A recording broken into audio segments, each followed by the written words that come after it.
projet Fort Varito est un projet tiers d'un plus grand projet que tout le monde connaît maintenant, qu'on appelle le projet Variwa, qui veut dire valorisation des résultats de recherche et innovation en Afrique de l'Ouest. Donc, le projet Fort Varito forme à part les enseignants, chercheurs et doctorants. Nous en sommes à près de 420 en doctorants et universitaires, les professeurs titulaires, etc., que nous avons formés. Donc c'est un grand nombre pour le Togo, qui compte très peu de chercheurs par rapport à sa population.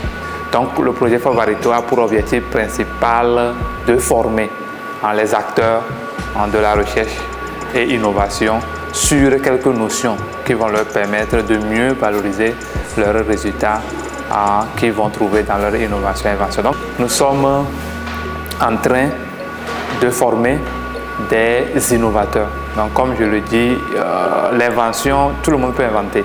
Tout le monde peut inventer, mais il y a l'invention la plus coordonnée qu'on appelle les recherches. Il y a des chercheurs qui ont des labos dans lesquels ils forment. Et puis il y a des inventions moins coordonnées qui sont faites par n'importe quel citoyen lambda. Dans ce cadre particulier, nous voulons former ceux, dans cet atelier-là, c'est de former ceux qui font des inventions, mais pas forcément coordonnées comme dans les universités, et leur donner certaines capacités qui peuvent leur permettre d'évoluer, de vivre de leur invention. C'est vrai que les innovateurs avec lesquels nous travaillons ce matin sont des gens qui sont pour la plupart dans la pratique et qui sont issus des métiers et qui exercent chaque jour, mais qui ont besoin de renforcement des capacités en termes de management entrepreneurial et de comprendre certains concepts pour pouvoir valoriser les innovations qui apparaissent au sein même de leurs exploitations entrepreneuriales.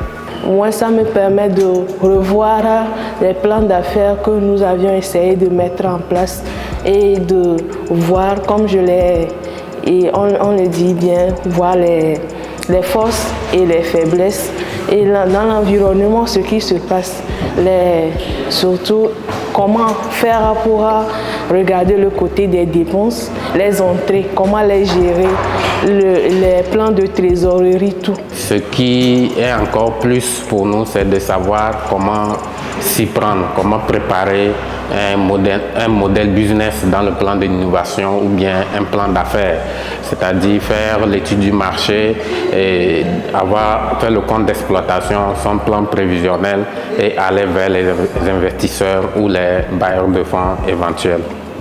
Puisqu'il y a la notion de propriété intellectuelle, un entrepreneur peut être concerné par la marque, protection de sa marque, de son entreprise, la marque de ses produits, etc.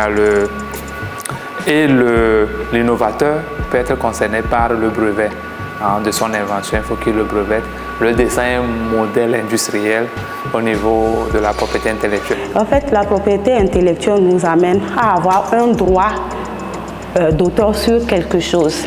Et on nous a dit au cours de la formation que la propriété intellectuelle a deux branches, la propriété industrielle et la propriété littéraire et artistique. Maintenant, l'objectif même, c'est quoi? C'est de nous amener à breveter tout ce qui est comme œuvre ou invention que nous avons sur la main pour pouvoir protéger notre œuvre.